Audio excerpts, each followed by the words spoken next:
Ahí está. Bueno, ¿está grabando o no está grabando? Ahí está. Bueno, sí, en realidad esto era para que en realidad vean que, como yo les decía, vieron que el romanticismo es también, surge de forma literaria, que vean que otras cosas se leían y se escribían, y son fragmentos. Después vieron que les mandé el libro entero de Humberto Eco de Historia de la Fealdad. Ni lo abrí.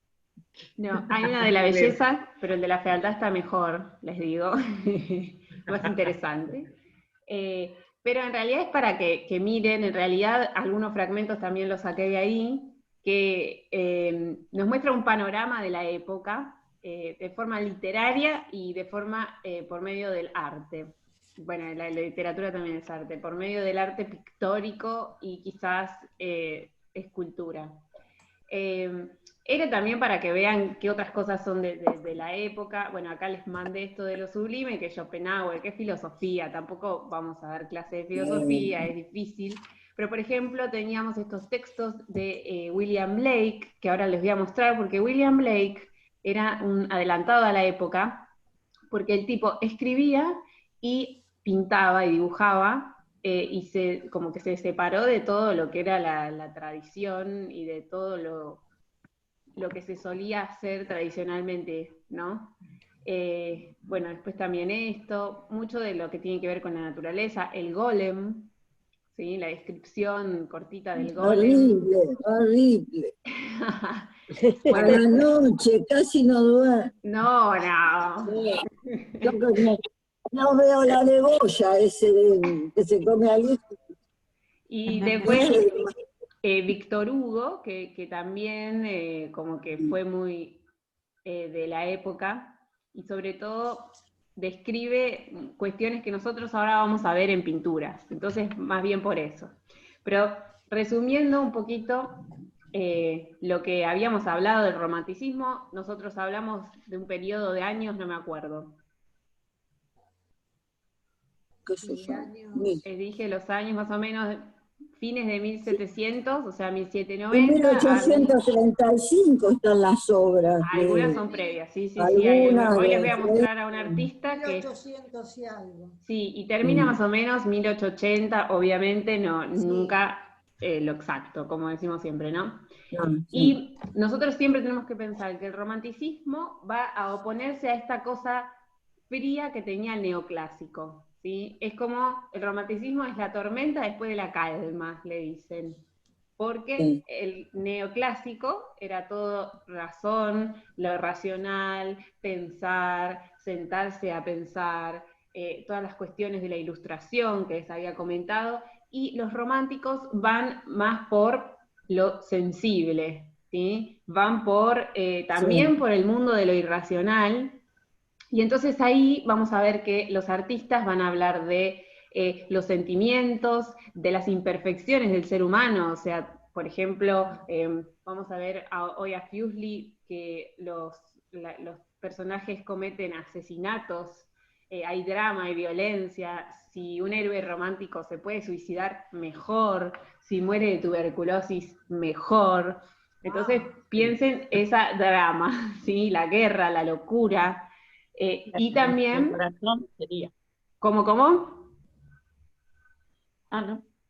No, Hola. sí, hola Parece Matilde. que es Matilde. Sí, no escuché lo que dijo. No, 60. Perdón, no sabía que estaba abierto el micrófono. ¿Nos ofrecías un mate? No, vos sabés que me quedé enganchada con frases de Schopenhauer que por ahí apareció. Sí, Y acá estoy mostrando, de sí. él son buenísimas. Sí, sí. No, Sí, cuando llegamos a la conclusión de ella, nos estamos por morir, entonces volvemos a nacer con todos los líos, no hay nunca adelanto en la vida. Bueno, es el drama romántico, sí. Y el romántico también tiene algo de erotismo, todo esto le agrega como una pimientita de erotismo, y eso también es lo romántico. Entonces habíamos tratado de decir, bueno, vamos a tratar de definir lo sublime, que lo vamos a ver en muchos artistas. Ellos van a hablar del paisaje, ¿se acuerdan que yo les había dicho de dar importancia al paisaje? Sí. Algunos hablan de lo pintoresco, y vieron el artista de la semana pasada, que era Constable, el de las nubes, habla de eso, lo pintoresco, pero la mayoría de los pensadores de arte piensan que lo sublime es el gran concepto del romanticismo, donde se piensa en de la grandeza, se piensa una belleza extrema, y en general tiene que ver con cómo el hombre se enfrenta a la naturaleza. Entonces ven que yo acá les marqué de esto de Schopenhauer, de lo sublime. Los torrentes se precipitan con estruendo y espuma, y la soledad es completa. O sea, en general, el concepto de lo sublime en el romanticismo está acompañado de la presencia de la naturaleza y de la idea de que el hombre es muy pequeño ante el abismo, ¿no? Y que, ¿vieron cuando, no sé si alguna vez fueron a Tandil, aunque sea, están ahí en el borde, en un precipicio, y te da miedo, pero decís, uy, qué lindo? Sí. Bueno, eso es un poco lo sublime, es la belleza extrema, que el espectador es como que entra en un éxtasis medio irracional. Que es una belleza que también da terror, por eso también es difícil de definirla, ¿sí? Entonces, por acá marqué, estos momentos el espectador impávido reconoce con claridad la duplicidad de su conciencia, y esto también habla del romanticismo, de un hombre que tiene un cuerpo y un alma, ¿sí? Cosa que el neoclásico al alma medio que la corría para el costado. Pero eso, lo sublime es una belleza extrema que toca con el éxtasis, que toca con lo irracional, y que en el romanticismo está relacionada al hombre ante la naturaleza. Por ejemplo, que decíamos que Turner se hizo atar a un mástil para poder pintar una tormenta. Usted dice, oh, está re loco. Además de estar loco, el tipo quería estar en el límite. ¿Sí? En el límite de decir, quiero sentir esta naturaleza incontrolable. Es eso el romanticismo también. Sí, después le voy a pasar en el Facebook unas músicas, unas óperas del romanticismo para que se entren ahí. Bueno, y después les decía William Blake, que acá habla del tigre, ¿no? Y les quería mostrar algunas pinturas de Blake. Sigo oscura por acá. Ay, a ver, tengo un chat. Bueno, unas pinturas de Blake. Él escribió un libro que lo venden entero, como él lo escribió e ilustró. ¿Sí? Este, por ejemplo, es El anciano de los días. ¿La ven? Sí. Esto sí, lo veo bien. Es re diferente a lo que veníamos viendo. Quizás nosotros vimos Goya y ahí medio que desestructuramos la mirada, pero compárenlo con la pintura de Napoleón. ¿Qué tiene que ver esto? Bueno, William Blake fue bardeado por su obra, porque no se podía comprender, se cree que él tuvo esta visión. Sí, después les mando esta página. Se cree que él tuvo esta visión, pero es más como una idea de ilustración, como más expresiva, y no tanto pensando lo bien que se parece al ser humano o no. No, estaba acá. A ver, sí. Bueno, esperen que cargue. Es perturbadora la imagen. Sí, sí. Este es el gran dragón rojo, también de Blake. Miren esto. Si las puertas de la percepción se purificaran, todo se le aparecería al hombre como es, infinito. ¿Ven? Otra vez, acá hay una mujer, entre este que es como un demonio. Pero ven que no tiene nada que ver a lo que veníamos viendo, que David estaba con Napoleón, ahí hablan, ¿ven? De la racionalidad, y acá en el romanticismo estamos hablando de esto, de la irracionalidad. Y también se acuerdan que yo les dije, la libertad también es una palabra clave en el romanticismo, y también se refiere a esto. Los artistas van a empezar a hablar de lo que ellos tienen ganas, no porque esté de moda, no porque garpe, no. Si ellos tienen ganas de contar esto, que se cree que Blake tenía estas visiones también, y lo escribe en los poemas, es muy fuera de línea Blake. Pero eso también, la originalidad es parte de esta libertad. ¿Sí? Tiene que ver algo también Dalí, ¿no? Con toda esta línea después. Sí, bueno, el surrealismo va a tomar de Blake un montón de cosas, sí, sí. Quizás, bueno, Dalí lo tomaba también de la cuestión de los sueños, y eso va a tener que ver uno de los artistas que vamos a ver hoy, que les voy a presentar, que es Fuseli. Sí, obviamente sí, el surrealismo tiene otro concepto. No, está ligado al inconsciente, ¿no? El inconsciente, sí. A ver, ahí estamos. Bueno, esto después también se los voy a volver a mandar, pero es para ordenarnos más o menos en lo que venimos viendo, ¿sí? Estamos en el romanticismo, y nosotros vimos a los ingleses, Turner y Constable, ¿sí? Que nos presentaron lo que eran el tema de la pintura de paisaje. Y ahora tenemos a Fuseli, que ¿por qué lo puse acá? Porque en realidad no pertenece a ninguna de estas tres nacionalidades, sino que el artista es suizo. Y incluso muchos lo ponen como que es prerromántico, porque es bastante previo a los demás artistas. Después tenemos en Francia a Delacroix, que lo deben recontra conocer, y a Géricault. Después en Alemania, que vi que pusieron en el grupo algunas imágenes de Friedrich y Otto Runge. ¿Sí? Estos son los artistas que vamos a ver. A Runge no tanto, les voy a mostrar poquito, pero bueno, vamos a entrar como en la obra de estos artistas. Ahora vamos por Fuseli. Pero vieron, para ordenar un poquito lo que es lo que estuvimos viendo, que es todo romántico. Y ven que son muy diferentes.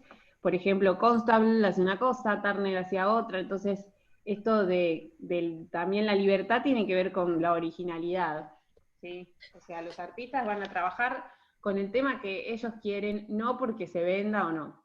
En el caso de Fuseli, muchos no lo querían, ¿sí? Su obra no se vendió mucho.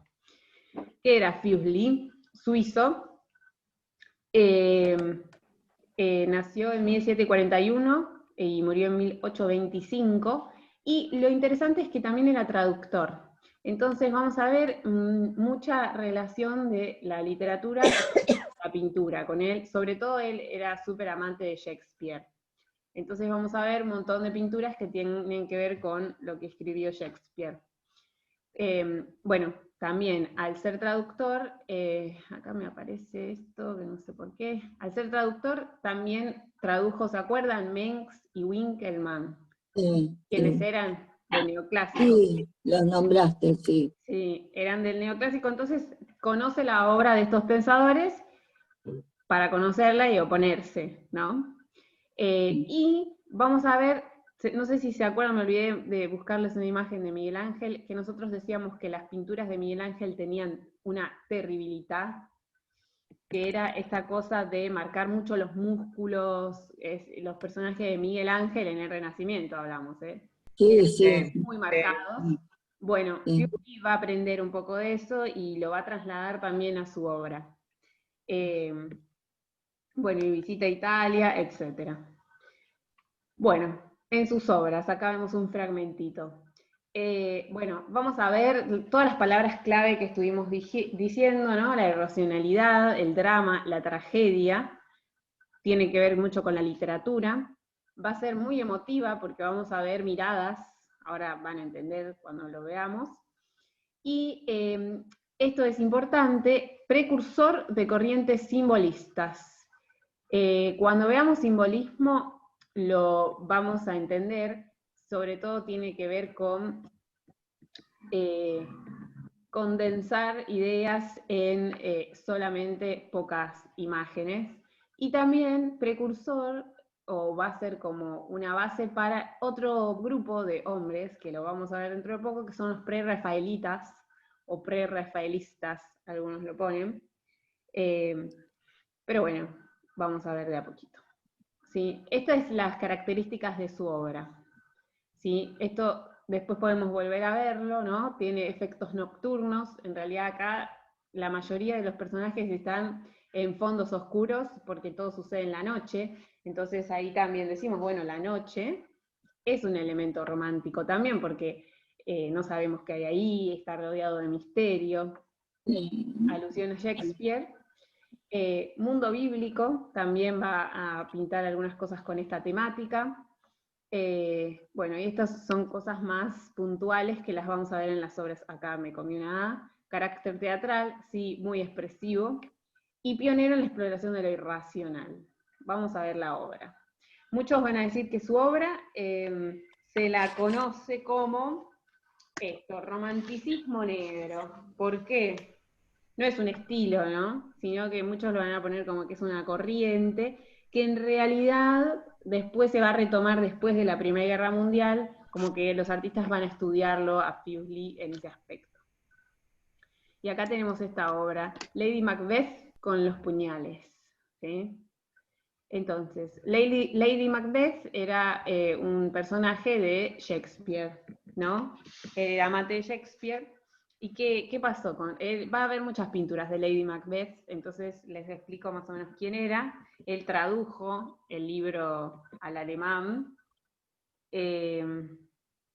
Lady quería el trono de Escocia, entonces lo que va a hacer es manipular al marido para que mate al rey Duncan, ¿sí?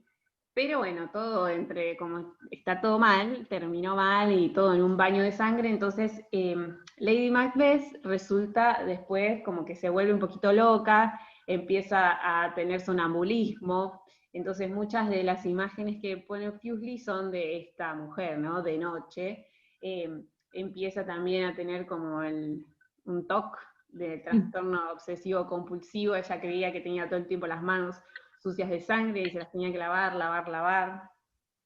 Pero bueno, el sonambulismo va a ser parte de las pinturas. Y acá ven un fondo completamente negro, y quizás esto nos recuerda un poco al barroco, pero bueno, tiene que ver con este drama. Y ven las pinceladas bien marcadas con fuerza, bien expresivas. Ya no es importante como artista poder reproducir la naturaleza de forma, como hoy diríamos, fotográfica, sino expresar estas ideas que venían dando vueltas. Ya no es importante hacerlo idéntico, sino para los románticos era expresar sus ideas interiores, o sea, salir de lo interior hacia el exterior. Y, por ejemplo, miren los retratos, ¿sí? Muy expresivos, estas cejas así para abajo del terror. ¿Sí? Y ven que acá ni siquiera marca los pies, o sea, es como prácticamente un esbozo. Por eso, porque no importa tanto lo que es la perfección técnica, sino qué es lo que se está diciendo. Después acá tenemos otra vez a Lady Macbeth, en este caso esta color, y también es otra de estas escenas sonámbulas. Y el dato interesante es que, bueno, primero el retrato, ¿no? Ven la cara con los ojos salidos ahí, terrorífica, y dicen que el color amarillo en este caso viene a simbolizar los problemas psiquiátricos, los trastornos mentales. Como ella sabía los crímenes que había cometido, y acá estos que la miran como diciendo, mirá, sabemos lo que hiciste, ¿no? Todo en la noche.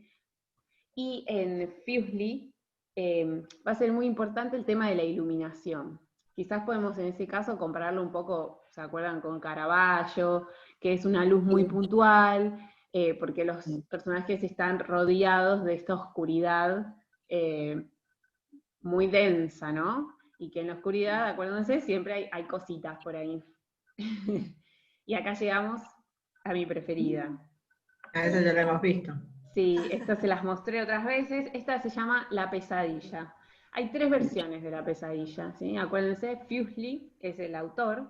Muchos le dicen, en vez de La Pesadilla, le dicen el Íncubo, porque es este hombrecito.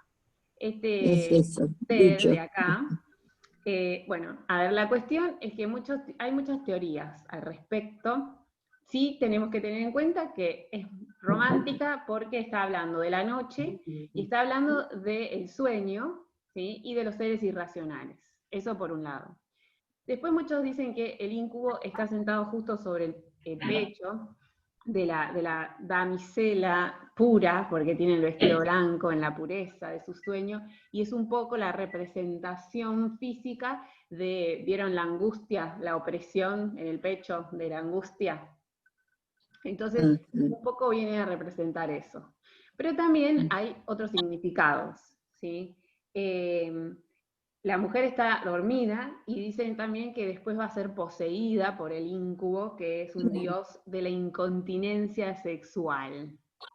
¿Sí? Es un dios pervertido, y no tanto un dios, sino como un demonio, como un bichito ahí. ¿Sí? Y que en general se habla que se presenta en sueños tipo eróticos, ¿sí? Entonces esta presencia también, que hablamos del romanticismo, el erotismo, ya está presente.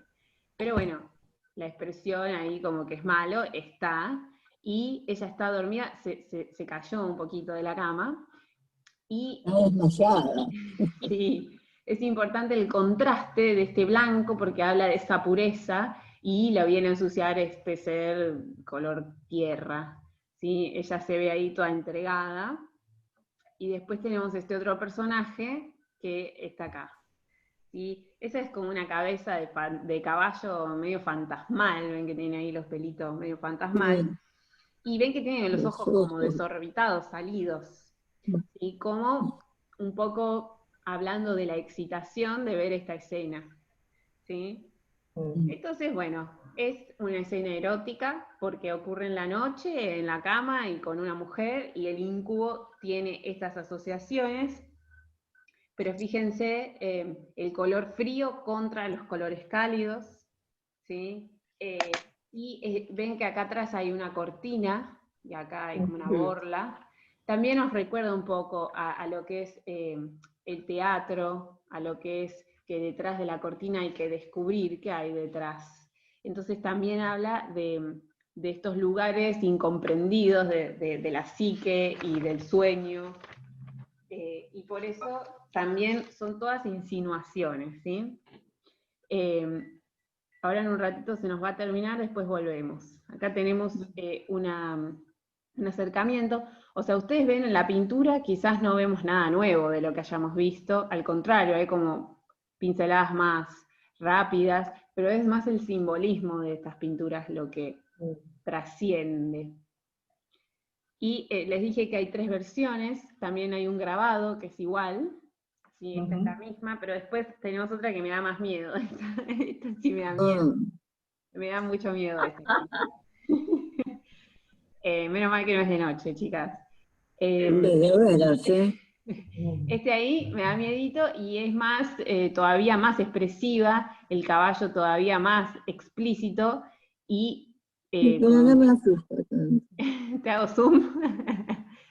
Ahí está, tin, tin, tin. Bueno, y el cuerpo como mucho más retorcido que el anterior, ¿no? Y hay otras versiones de otros artistas también, porque esta pesadilla es como muy, es un hito en la historia del arte, es muy famosa. Pero bueno, tenemos que hablar también de que estas pinceladas, ¿sí? También este telón de fondo, hablan de toda una situación dramática, eso sí, hay dramatismo. ¿Sí? Y no sé si les recuerda acá, Goya. ¿Se acuerdan? El sueño de la razón produce monstruos. Entonces lo podemos relacionar. ¿Se acuerdan que a Goya decíamos, en realidad no pertenece a ningún periodo? Entonces lo podemos relacionar el concepto y la idea con estos grabados de Goya, que se acuerdan que también estaban las brujas, estaban lo irracional. Y esta también es otra pesadilla de otro artista que es Eugene Triver, posterior, bueno, que también muestra el íncubo de otra forma, bueno, otras cosas, pero el concepto es el mismo. ¿Sí? Sería la libertad del hombre, ¿no? De expresar fantasía. Sí, ellos ya sentían libertad, y cuanto más original era, mejor también. Y sobre todo también es importante en el romanticismo la rebeldía, ¿no? Quien rompiera las reglas iba a estar por buen camino. Entonces también un poco es esto, pasar de estar pintando retratos de mujeres sentadas a mostrar que las posee un demonio, es bastante rebelde. Estas también son pinturas de Fuseli, ¿sí? La locura de Kate.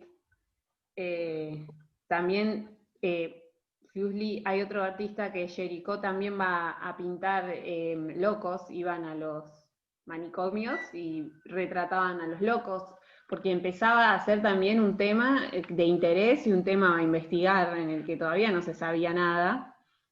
Y esta se llama La locura, y ven que en general la pincelada de Fuseli es como bastante expresiva, rápida, un poco parecida a Goya también.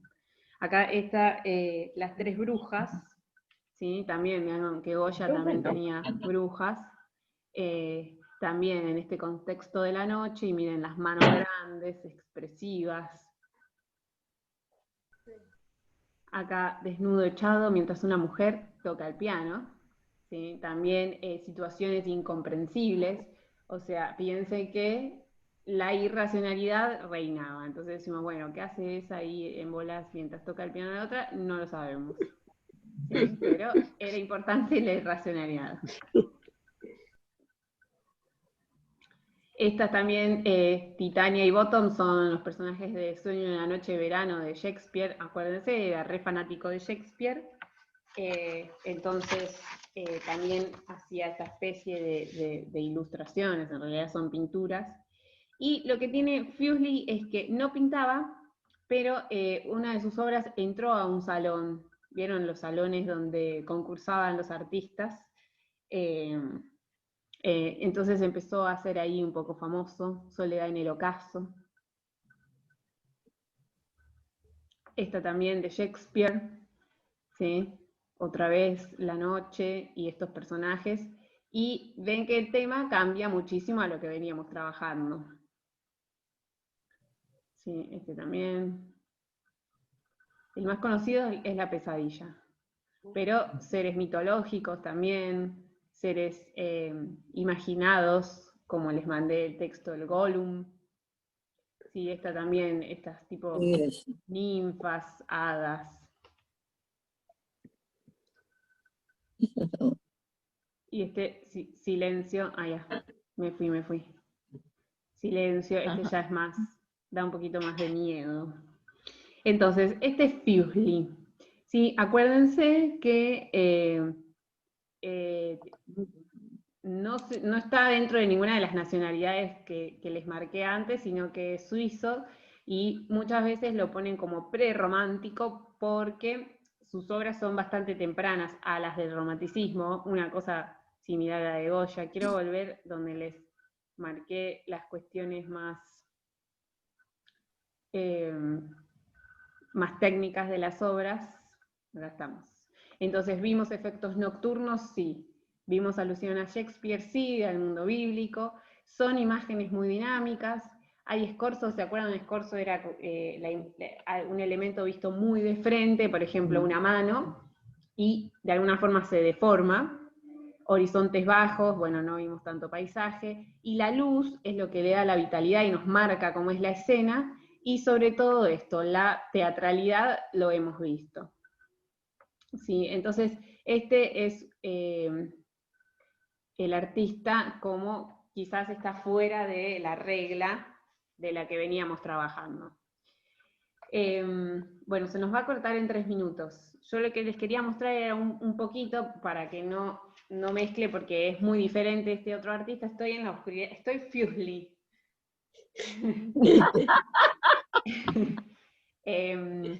Les quiero mostrar otro artista, entonces creo que si finalizo ahora la reunión y ustedes pueden volver a entrar, les muestro un poquito de lo que es Géricault, ¿sí? Bueno. Porque en 2 minutos se me termina, entonces ahora vuelvan a entrar. Creo que si pongo así, no pasa nada. Vamos a ver. Vuelvan a entrar en unos segunditos.